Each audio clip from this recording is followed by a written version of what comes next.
en el Perú, y de esto nos van a hablar un poquito más seguro ahora, hemos tenido por mucho tiempo, hemos visto la independencia como un proceso, por un lado, nacional a partir de la idea contemporánea del Estado, y por otro, muy vinculada a esa temporalidad alrededor de 1821, ¿no? Y en esta serie era importante comenzar con estos dos primeros libros porque precisamente rompemos con ambos marcos, digamos, ¿no? Y para comentarnos un poco más está Natalia Sobrevilla Perea, quien es doctora en Historia por la Universidad de Londres, además de magíster por la Universidad de Viena y licenciada por la Universidad Católica, quien es actualmente profesora y jefa de la sección de estudios hispánicos en la Universidad de Kent en Reino Unido. Natalia, bienvenida.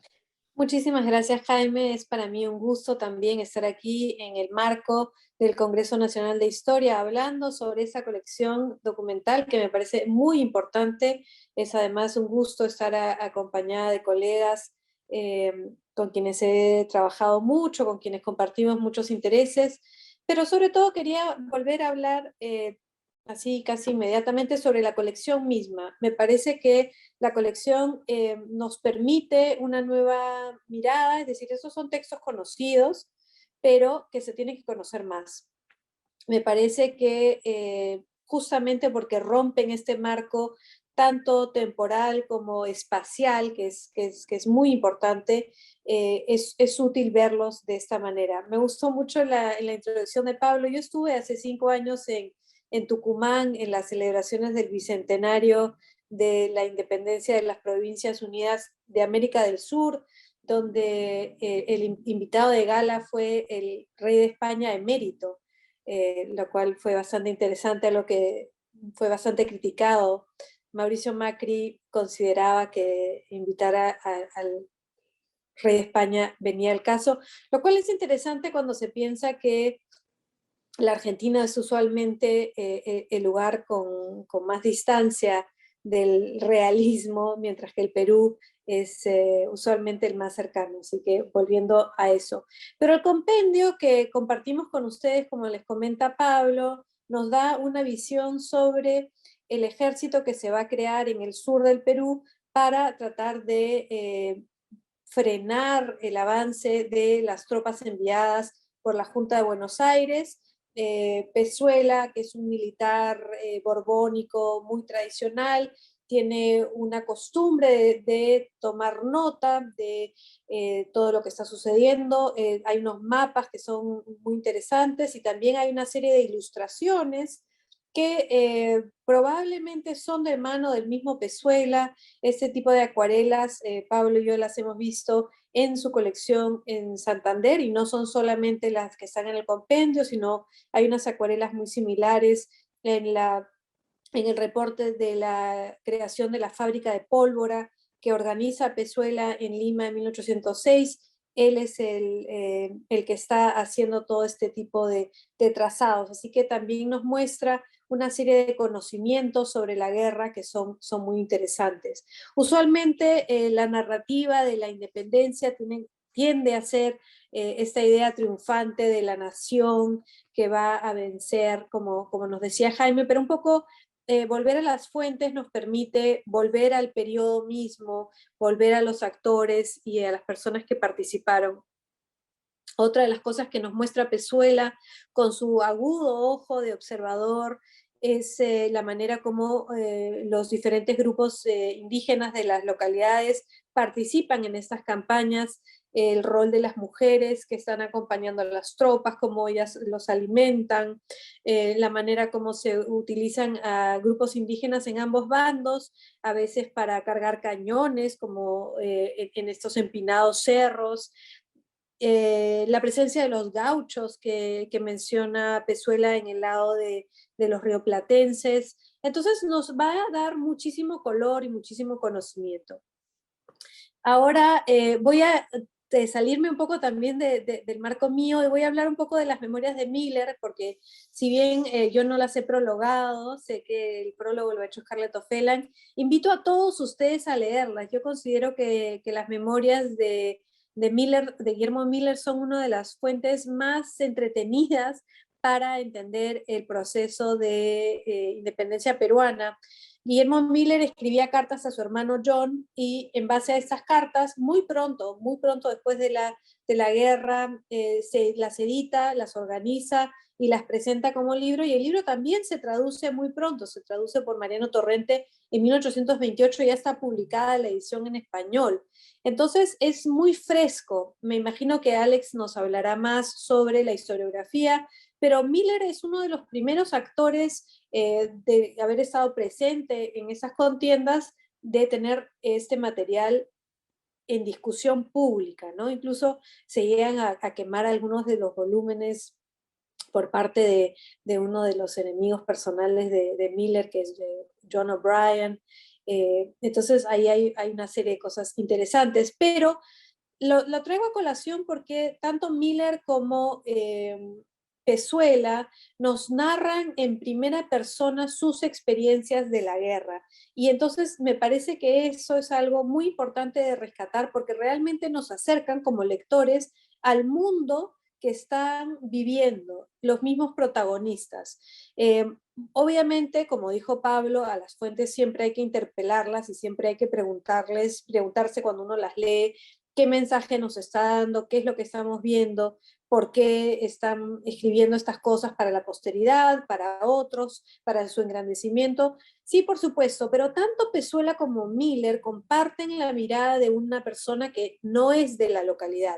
Y eso les da una visión diferente, porque hay muchas cosas que no entienden, que a un observador que está acostumbrado a estas regiones le puede parecer lo más normal, pero tanto Pezuela como Miller encuentran cosas muy interesantes en la sociedad a la que se enfrentan, a las realidades que ven.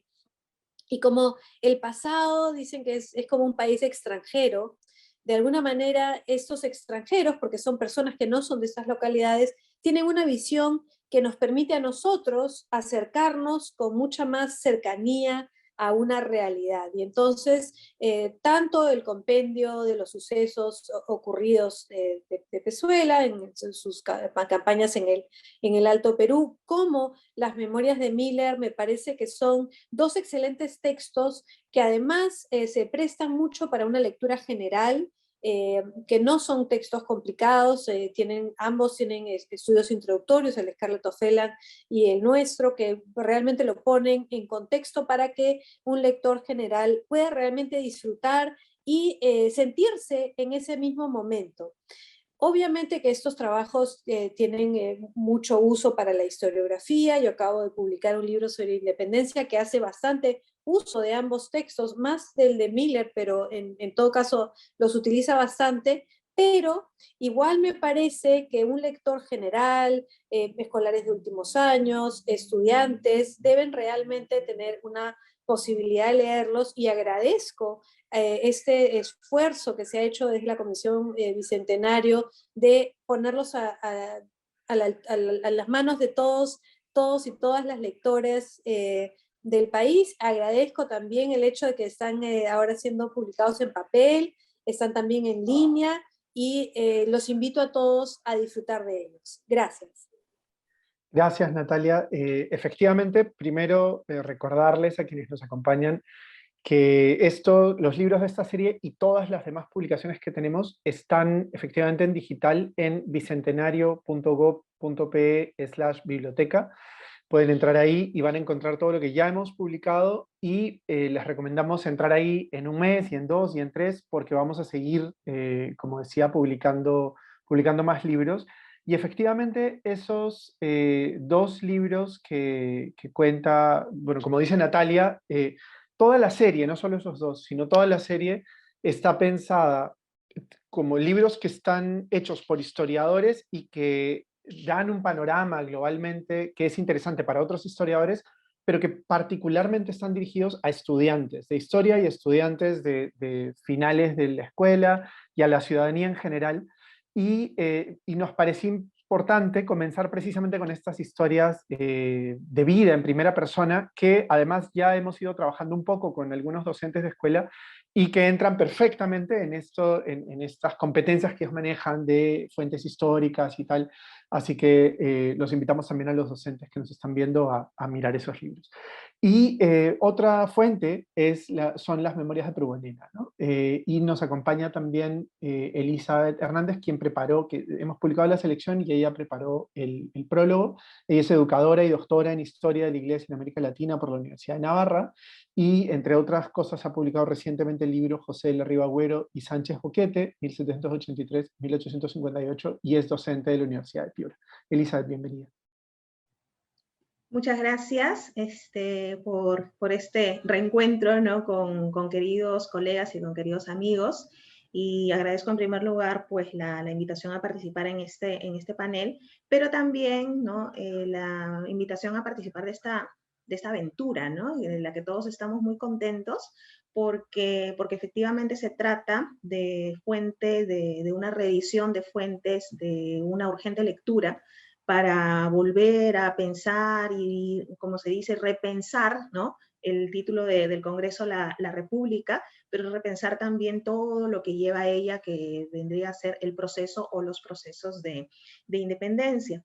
Bueno, tanto Pablo como Natalia pues han mencionado algunos puntos muy significativos, ideas fundamentales de lo que vendría a ser estas lecturas de independencia, tanto de lo que vendría a ser Pezuela como de General Miller. Y yo pues voy a hablar unos minutos pero, sobre las memorias de Prubonena, pero comentaba esto de lo mencionado por Pablo y por Natalia, porque realmente también lo veo reflejado en las memorias de Prubonena. Para empezar, pues el autor es protagonista pues ineludible, ¿no? del proceso de independencia, como fue José de la Ribagüero y Sánchez Boquete. A diferencia pues de Miller pues, y de Pezuela, pues estamos hablando de un personaje que sobre todo se caracterizó por ser un hombre político, ¿no? Porque de militar pues en realidad tenía muy poco, aunque algunos intentan buscarle por ahí una beta, pero a mí me llama mucho la atención la importancia precisamente de este texto, porque refleja no solamente la visión de un protagonista de la independencia, sino también la visión de un hombre político, como digo, de alto vuelo, porque llega a ser presidente de la República, es el primer presidente de la República. Entonces no tenemos que olvidar ese pequeño detalle, ¿no? Que vendría a darse, bueno, consecuencia de un motín, de una coerción por parte de los generales patriotas, ese ya es otra historia. Pero Ribagüero, siguiéndome un poquito al tema, ha sido, creo que el tema de las memorias, es bien importante reeditarlas y revisarlas como se ha hecho, porque Ribagüero ha sido un personaje hasta cierto punto que la historiografía no ha tratado tan bien, o ha sido un poquito mezquina la historiografía, como dije en otro momento, en otra mesa, por el tema, ¿no? El San Benito de traidor a la patria, y entonces eso ha arrastrado mucho, ¿no? Lo que vendría a ser la mirada sobre Ribagüero y la mirada sobre las memorias de Prubonena. Incluso de su propio bisnieto, José de la Ribagüero y Osma, hablaba pues no tan bien de las memorias de Prubonena, que por cierto, el título completo es Memorias y documentos para la historia de la independencia del Perú y causas del mal éxito que ha tenido esta, ¿no? Que se abrevia con Memorias de Prubonena. Pero yo quiero resaltar de esta obra que es la visión, es una visión ácida, es una visión profundamente crítica que tiene José de la Ribagüero respecto a los diferentes eventos que condicionaron un proceso de independencia como él lo manifiesta, y es la visión de un personaje, es su visión del proceso emancipador, pero también de lo que vendrían a ser las primeras décadas republicanas. Entonces no olvidemos que Ribagüero no solamente es presidente de la República, va a ser luego incluso presidente del Estado norperuano en la Confederación Perú-Bolivia. Entonces eso también le marca un antes y un después. Y en este sentido, valorando un poco las memorias desde el punto de vista historiográfico, creo que es muy importante que previo a Ribagüero vamos a tener nosotros algunos estudios, algunos escritos sobre que tratan de abordar una narración de los hechos. pero como por ejemplo las de Mariano Pagador, como por ejemplo las de Córdoba y Urrutia. Pero en el caso de Ribagüero, según mi perspectiva, es el primer peruano que elabora un trabajo con miras, creo que yo incluso creo verlo como muy claro, con una visión de construir un discurso nacional y una visión de construir un discurso nacional a partir de lo que pasa en la independencia, que es el momento en el que se empiezan a construir los estados-nación. Y es un intento historiográfico y es un intento documentado. Son aproximadamente 1500 páginas en 2 volúmenes. Aquí se ha hecho una selección de los primeros 14 capítulos del primer tomo, ¿no? Que son los relacionados o los referidos estrictamente a la independencia. Pero me parece importante insertar a Ribagüero dentro de esa mirada, ¿no? de la historiografía de la independencia, que es muy productiva pues a partir de los años 40, y estas memorias que se publican en 1858 en París de manera póstuma. También mencionar, y eso traigo a colación para ir cerrando y no extenderme mucho, que aquí podemos ver muchas cosas, ¿no? En las memorias podemos ver la mirada que tiene Ribagüero, que es una mirada analítica, es una visión efectivamente, porque ya lo dice en el título, causas del mal éxito que ha tenido la independencia. O sea, da una hipótesis ahí de un ángulo de interés. ¿Y por qué? Porque para él, y eso es bien interesante, para él la independencia no ha concluido. Primero, no ha sido lo exitosa que se esperaba por todas las promesas, pero no ha concluido. Y él está redactando esas memorias en la década del 40. Entonces, me parece muy interesante también abordar eso o tenerlo claro al momento de revisar, ¿no? El texto de José de la Ribagüero.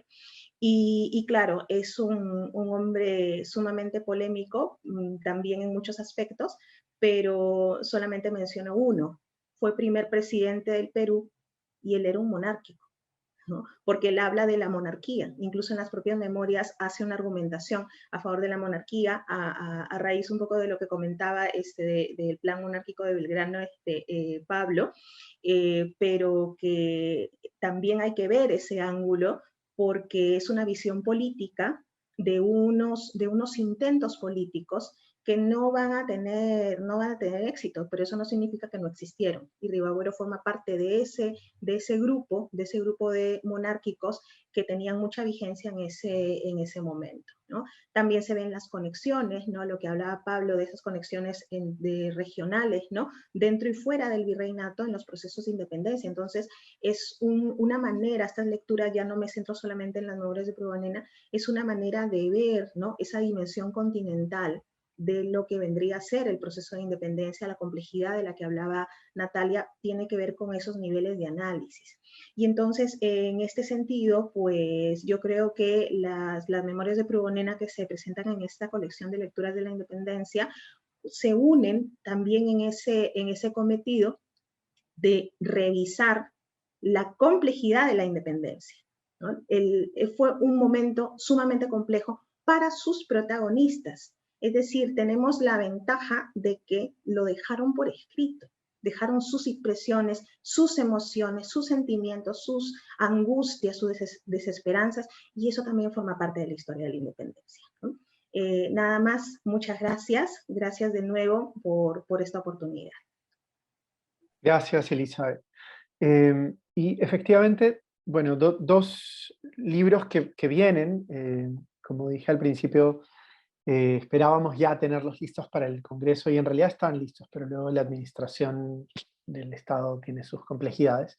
Pero algunos libros que vienen todavía escritos, digamos, en el siglo XIX, son La Revolución de la Independencia del Perú, de Benjamín Vicuña Maquena, que también, como las memorias de Pruvanena, por el propio entorno político, es un libro que no, quizás ha generado mucho rechazo en algún momento también en la propia, ¿no? En su propio que necesita volver a traerse y volver a traerse a la discusión y a un contexto más general de lectura. Y una selección de la historia del Perú independiente de Mariano Felipe Paz Oldán, ¿no? Son dos fuentes que también vamos a publicar muy pronto. Y también el libro Narrativas históricas sobre la independencia del Perú del centenario al sesquicentenario, ¿no? Que ha preparado Alex Loaiza, que, como decía al principio, más bien es una revisión historiográfica y una antología de textos de esa discusión, digamos, ¿no? Y Alex Loaiza hizo su doctorado en Historia por el Colegio de México. Es investigador y docente especializado en temas de historia política, intelectual y de la educación en América Latina, con énfasis en el Perú republicano. Dirigió el Seminario de Historia Rural Andina de la Universidad Nacional Mayor de San Marcos y forma parte del grupo peruano del proyecto iberoamericano de historia conceptual Iberconceptos, y actualmente es docente en la Escuela de Historia de la Universidad Nacional Mayor de San Marcos. Alex, bienvenido. Gracias, Jaime. Buenas tardes, colegas, buenas tardes, público en general. Agradezco a la Comisión Bicentenario por permitirme participar en este interesante proyecto. Y bueno, y también por compartir la mesa con Natalia, Pablo, Elisa, que tienen obras fundamentales para comprender la independencia en sus aspectos políticos y culturales. Bien, el texto que tengo a cargo, la antología, no es de fuentes, de fuentes directas en el sentido de escritas por partícipes del proceso de independencia, ¿no? Como es Pezuela, como es José Larribagüero o Miller, ¿no? Sino más bien es obras de historia del centenario al sesquicentenario, ¿no? Del siglo XX. Y bueno, el texto, la antología, ¿no? Es una selección de textos de historia escritos por intelectuales, la mayoría historiadores, pero no todos, hombres, mujeres, no solo de Lima, también de regiones, y el objetivo es mostrar qué perspectivas tienen y sobre todo el cambio que hay. Lo que yo planteo ahí es que entre el centenario y el sesquicentenario es el apogeo y también el declive de cierto discurso nacionalista, ¿no? Al menos en el ámbito académico, en el ámbito público de pronto también, aunque no tanto, ¿no? Y entonces, bueno, generalmente uno piensa que los cambios en los textos de historia son en cierto sentido acumulativos, ¿no? Es decir, aparece un nuevo documento, entonces hay nueva información, conocemos más sobre un hecho determinado, lo cual es cierto, pero también hay preguntas como ¿qué causó la independencia? ¿Quiénes fueron los héroes? ¿No? ¿Qué significado tiene para la historia republicana? Ahí las respuestas no son tan simples. Hay interpretaciones distintas, contrapuestas, ¿no? Como las que podemos escuchar, por ejemplo, en la historia republicana. Ahí las respuestas no son tan simples. Hay interpretaciones distintas, contrapuestas, ¿no? Como las que podemos escuchar, por ejemplo, en la historia republicana. Ahí las respuestas no son tan simples. Hay interpretaciones distintas. ¿Pasó algo, Jaime? Sí, ahorita lo corregimos, perdón, pero sigue mientras lo corregimos. Disculpa. Me avisas cuando continúo. Sí, continúa. Gracias.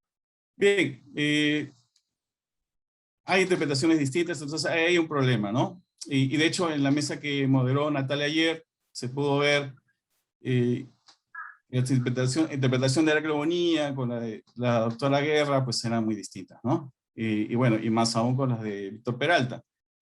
Entonces, lo que me interesa en ese sentido es identificar en estos textos qué interpretaciones hay sobre la independencia. Hay un marco común que responde a probar de que los peruanos fueron partícipes protagónicos en la lucha por la independencia. Que además se entendió como una gesta. Claro, se pregunta, de pronto me preguntan, y dice, pero eso no es obvio. Claro, los peruanos participaron, ¿no? ¿Cuál es el problema? en realidad tampoco es que eso sea obvio, ¿sí? Nuestra propia conmemoración del 28 de julio da protagonismo a los libertadores. Y en la historiografía, cierta historiografía limeña sobre todo, se le dio mucha preponderancia a los libertadores. De hecho, Manuel Felipe Paz Soldán empieza su relato en 1819, cuando, ¿no?, llega la expedición libertadora, y en un párrafo, ¿no?, habla de lo que pasó antes, ¿no? De hecho, Ribagüero menciona, ¿no?, cómo de forma, tiene un adjetivo ahí, ¿no?, muy, un poco desdeñoso hacia Paz Soldán, ¿no?, de que resume en un miserable párrafo lo que vendría a ser la acción precursora de los peruanos en su propia independencia, ¿no? Pues entonces no es tan obvio. Y bueno, y lo que va a pasar en el centenario es que se va a haber una fuerte campaña historiográfica para precisamente probar esta participación. Ese es como el marco general, ¿no? Y lo que yo inicio, de hecho, con dos textos, bueno, no con dos, pero para el caso del centenario, con un texto de Carlos Uceda, que es sobre el departamento de Trujillo y la independencia, de Rómulo Cuneo Vidal sobre las insurrecciones de Tacna, después de Manuel José Pozo, lo que hizo Huamanga por la independencia, ¿no? Además de un texto de Elvira García García, que son la mujer peruana por la independencia. Y claro, ellos van a resaltar, ¿no?, la participación de sus regiones y de ciertos actores populares, las mujeres, en la independencia, en el centenario. A contraparte de lo que el discurso de Leguía estaba exponiendo en las ceremonias, ¿no? Que era más bien hispanista, que estaba más preocupado en resaltar la labor de los libertadores, que está conectado con una política, una estrategia diplomática para resolver el problema de Tacna y Arica, como los estudios Pablo demuestran en torno a esta conmemoración, ¿no?, el centenario. Y bueno, es interesante eso, ¿no? El discurso oficial dice una cosa, pero tienes a las regiones que están diciendo otra cosa. Están diciendo, nuestras regiones participaron, los sectores populares, los morochucos, ¿no?, las mujeres, ¿no? Y bien, entonces, eso me parece importante, pero sobre todo después, cómo a pesar de ese proyecto común, hay diferentes interpretaciones sobre, por ejemplo, la causa. ¿Qué causa la independencia? La dominación española, la opresión de España. Los liberales van a decir sí, obviamente, esa es la opresión de España y los peruanos lucharon políticamente y mediante acciones para lograr su libertad, ¿no? La idea de libertad surge como un motivo fundamental para luchar por la independencia. Pero después tienes otras corrientes. Bueno, en el caso de los liberales, podríamos mencionar a Porras Barnechea, a Valcárcel, a Pablo Macera, pero de pronto tienes otra perspectiva que te dice, no, esa no es la causa. Ese tipo de idea de opresión, ¿no?, como que era una mala concepción de lo que viene a ser la independencia, más bien es producto del desarrollo de una conciencia nacional, de la idea del Perú, de la aparición de una idea de comunidad, ¿no?, de un Perú mestizo. Y entonces, ahí la interpretación es otra. Ya la lucha, la opresión no es una respuesta o sea, la independencia no es una respuesta a la opresión, sino más bien es la idea de una conciencia nacional, de la idea de una comunidad, donde además los precursores relevantes son los intelectuales, ¿no? Mercurio peruano, el siglo XVIII cobra relevancia. Y claro, aquí la lucha política ya viene a ser no tan importante, ¿no? Bueno, habría que decir que todo este grupo le presta menos atención a la guerra y a los libertadores y más a lo que sucede antes, ¿no? Del siglo XVIII hasta antes que llegara San Martín. Entonces, eso por un lado, pero tienes después por otro lado a este grupo de indigenistas que están en el Cusco, que dicen, bueno, la independencia, el verdadero de la independencia es Tupac Amaru, ¿no? Él, y además se publican una serie de documentos para probar que Tupac Amaru sí quería la libertad. Hay Jorge Cornejo Buroncle, por ejemplo, ¿no? Y además, otros mencionan como de que no solo es una lucha contra la opresión, sino que la movilización se dio porque existía una especie de conciencia nacional inca. Entonces ahí ya te dicen, no solo, a ver, está bien, hay el desarrollo de una conciencia nacional, pero no es criolla solamente, sino también hay otro grupo, la población indígena, que se moviliza bajo la idea de los incas. Es Horacio Villanueva Urteaga, por ejemplo, y que usa además y debate con Paloma Cera y con John Rowell. Entonces, esta antología trata de mostrar eso, ¿no? Cómo a pesar de que hay una idea común sobre resaltar la idea de los peruanos que participan, dentro de ese bloque común hay diferentes interpretaciones, que repito, son contrapuestas, ¿no? Están debatiendo entre ellos. Y bueno, y eso va a ir cambiando, sobre todo en el sesquicentenario. El sesquicentenario es la época de apogeo, y yo diría crisis, apogeo porque las publicaciones sintetizan, tratan de sintetizar todas esas diferencias, ¿no? Uno puede ver las antologías de la independencia y ahí te ponen a Mariátegui con Basadre, con de la Puente Candamo, y todos están ahí juntos, a pesar de que no dicen lo mismo, ¿sí? Pero están ahí juntos. Entonces, podríamos decir que se sintetiza a ese grupo, y sin embargo, ya aparece Heraclio Bonilla, que recoge ideas que vienen de otros autores, como Mariátegui, por ejemplo, o el joven Basadre, Ribagüero mismo, ¿no? Probonena, que señala que la independencia pues, fue concedida, ¿no? Entonces, él podríamos decir que marca un punto de quiebre, no tanto porque la idea sea nueva, sino porque el contexto es distinto, ¿no? Entonces también hay un tema de contexto. Es decir, el Perú del sesquicentenario es muy distinto al del centenario, ¿no? Heraclio Bonilla representa no solo unas nuevas corrientes intelectuales, sino también nuevos sectores sociales que demandan, un público que demanda otro tipo de interpretaciones también.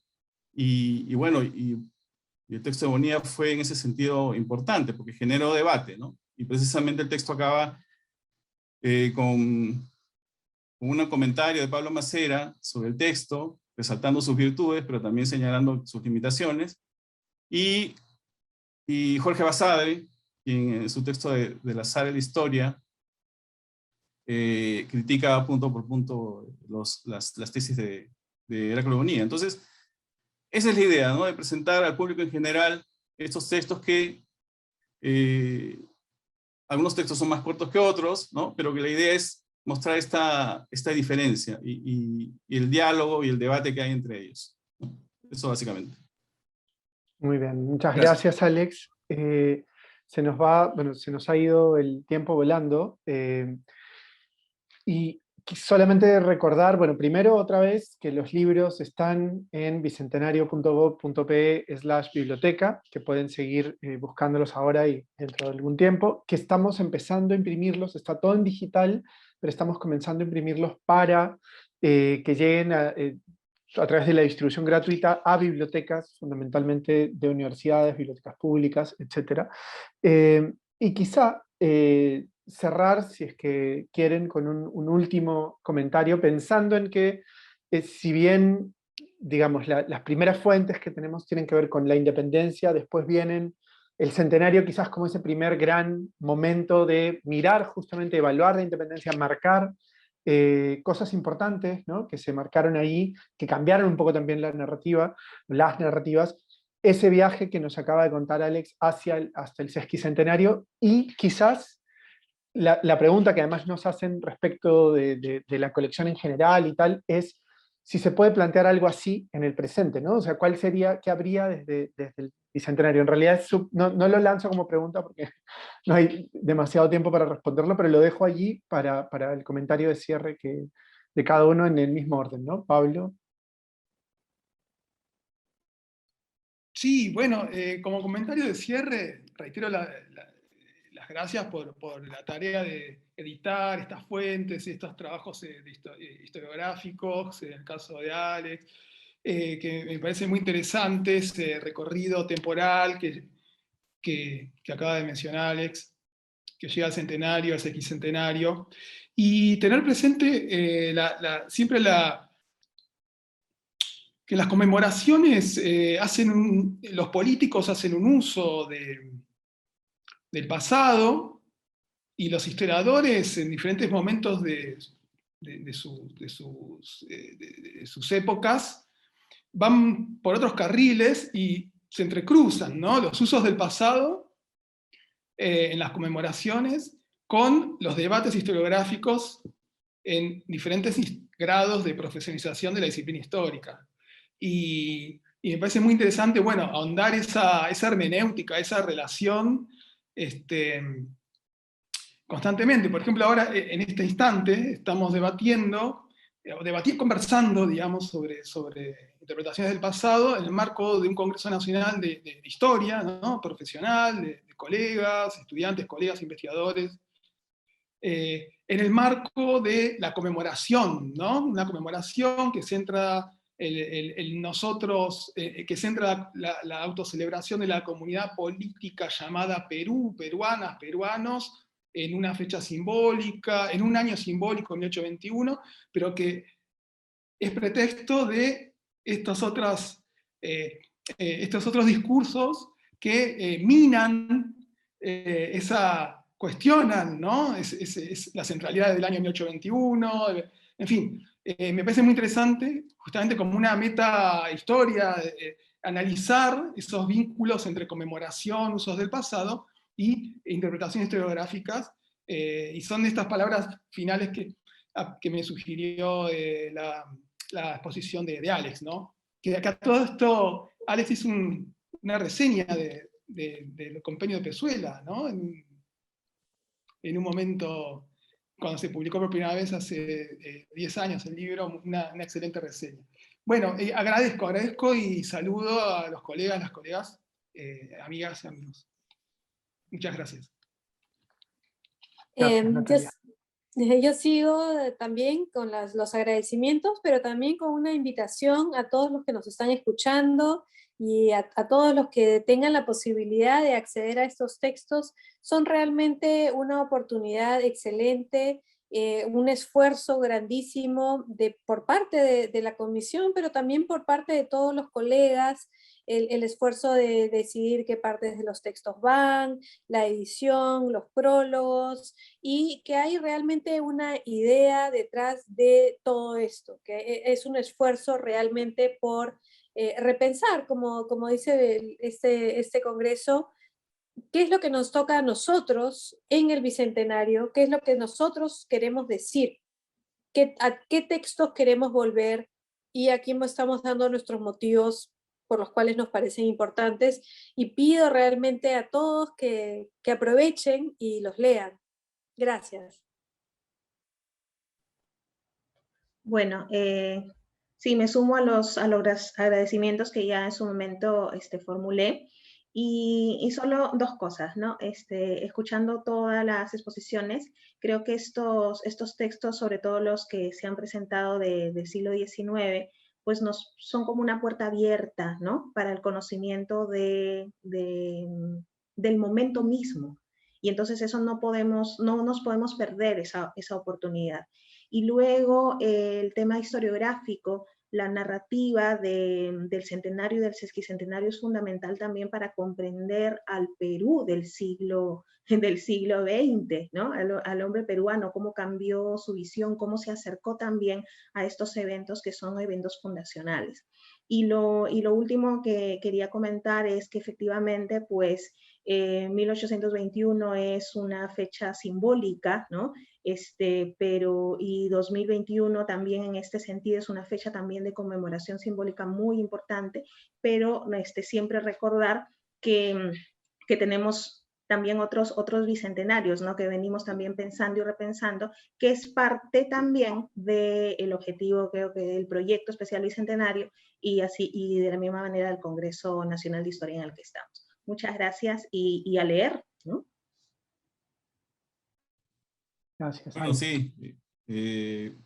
Bueno, sí, ya mis colegas han mencionado la importancia de esta colección y bueno, sí, el público en general va a tener una serie de textos que están, sobre todo de mis colegas, están bien pensados, porque es un trabajo bien arduo, estar seleccionando fuentes primarias, y bueno, y sobre todo tener a los jóvenes que tengan alcance y puedan leerlo, ¿no? Porque de pronto las generaciones anteriores no tuvieron ese acceso tan fácil como la que podemos tener hoy, ¿no? Y sobre todo con un trabajo que además invita a la reflexión sobre la lectura de esos textos y sobre que la historia es un campo, vamos, no es un campo de verdades, ¿no? Y donde hay bandos y donde más bien nos invita a la reflexión sobre la sociedad, sobre nosotros mismos, ¿no?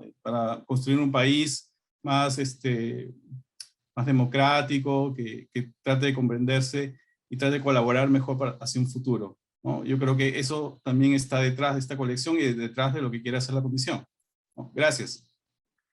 Y muchas gracias a todos los invitados, a quienes nos han acompañado, a nombre de la directora ejecutiva del proyecto que mandó los saludos especialmente, y los invitamos a seguir acompañándonos en lo que queda del Congreso y a leer estos libros y los que vengan en bicentenario.gov.p/biblioteca. Gracias, hasta pronto.